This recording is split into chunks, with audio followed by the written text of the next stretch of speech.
So I am honored and lucky to be able to introduce my friend, Pastor Dumisani Washington, who is the founder and CEO of the Institute for Black Solidarity with Israel, IBSI.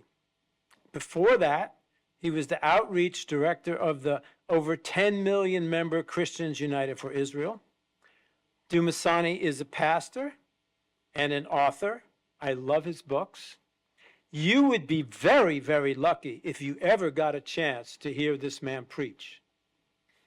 Pastor Washington has consistently called out the Western media's silence on the Islamist slaughter of Nigerian believers, and he has used his pulpit, his platform, and his partnerships on the ground to tell their stories when others will not. Please join me in welcoming Pastor Dumisani Washington.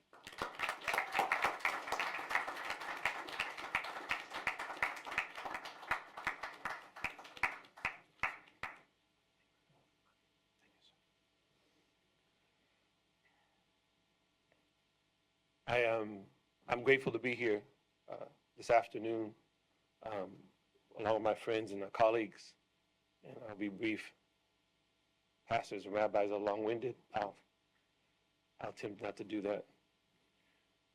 Long before I started the Institute for Black Solidarity with Israel, which has been 13 years now, as a young pastor in Stockton, California, our church would hold persecuted church conferences. So I was first exposed to the issue of the universality of the persecution of the church, Christians, while I was in college in the 1980s. Had never heard of it before. Grew up in church, was a Baptist as well. Became a preacher at a young age, but had never heard of anything doing with the church or Christians outside of the borders of the United States of America until I was in college. And oddly enough, it wasn't Africa. It was a friend of mine who had done a missions trip in Europe who came back to tell me what he had experienced. It was later on in the 90s, before the internet was a thing, that I somehow got exposed to what was happening in Sudan, and later on heard about the work of my dear friend Charles. Began to write letters to my representatives in California, and we would do persecuted church conferences, as I said, as a young pastor.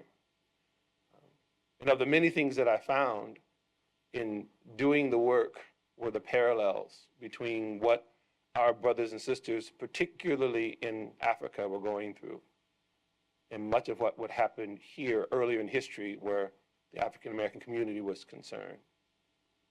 You see, the fight for civil rights, it wasn't what it was called in an organic way. It was just a fight for dignity, a fight for access.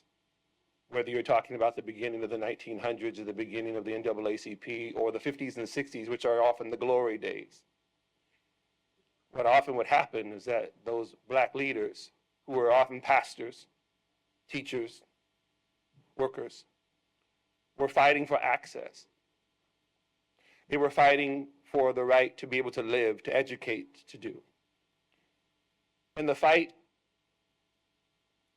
in the Hollywood sense would often be depicted as a fight against this white person or that white person, this white sheriff, this white mayor. But the reality of it is that the strength of what was the Jim Crow system came from the federal government and from the state governments.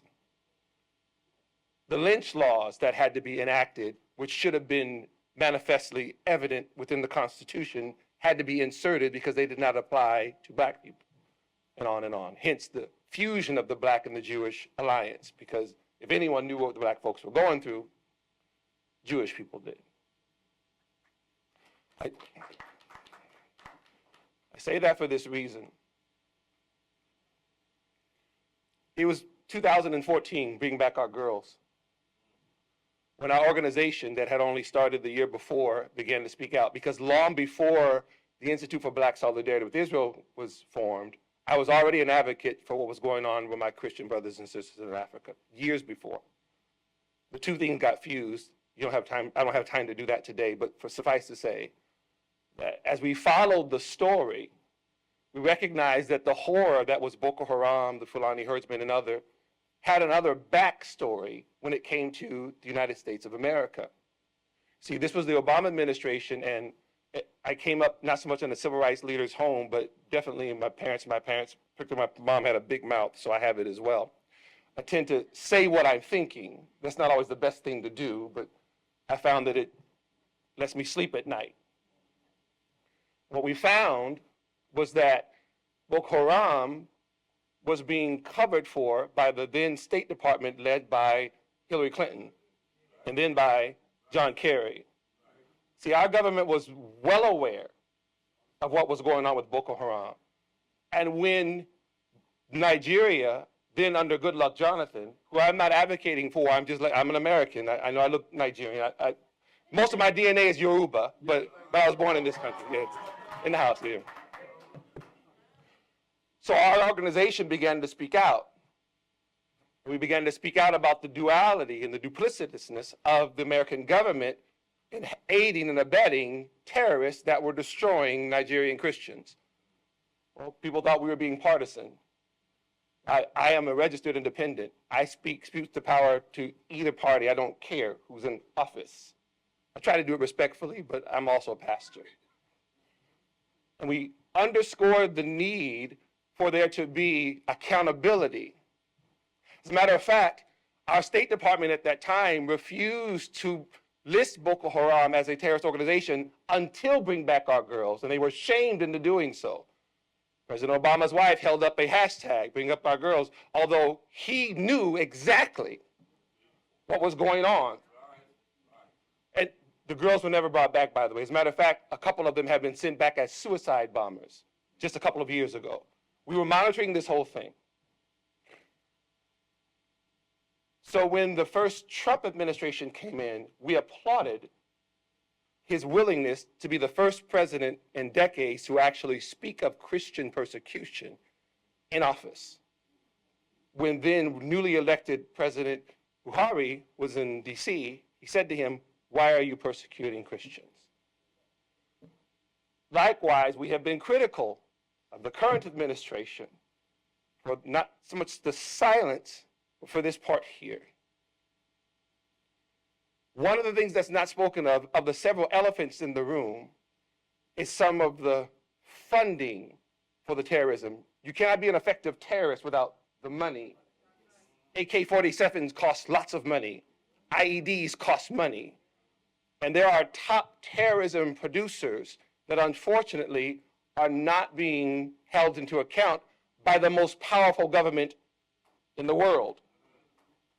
I'll say them out loud, you don't have to. Turkey, Iran, Qatar, Saudi Arabia. Their hands are not clean. The civil war happening now in Sudan is a proxy war between Arab powers, but it's not discussed. It's not talked about.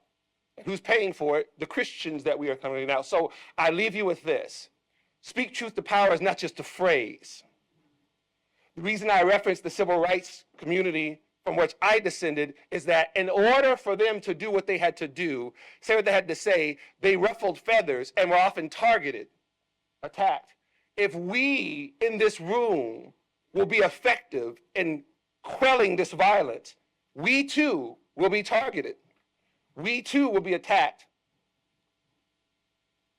I leave you with this now. I've got to do my clothes. I'm going to take my offering and everything. Here now, we stand at a crossroads, because it has already been said, not only is Nigeria the largest population and the largest economy in Africa, but at the same time, the terrorists are throughout. The Houthis are based in Yemen, yet they're in southern and western Africa. ISWAP is an acronym, Islamic State West African Province. Their headquarters is Syria, not West Africa. And our government is aware. And these things are not being taken seriously. And the head of Syria there, al-Shara, is very aware of what ISIS is doing in West Africa.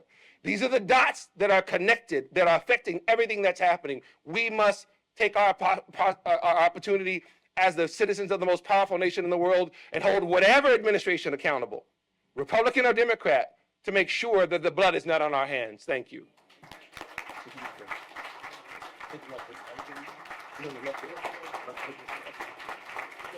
Wonderful, wonderful.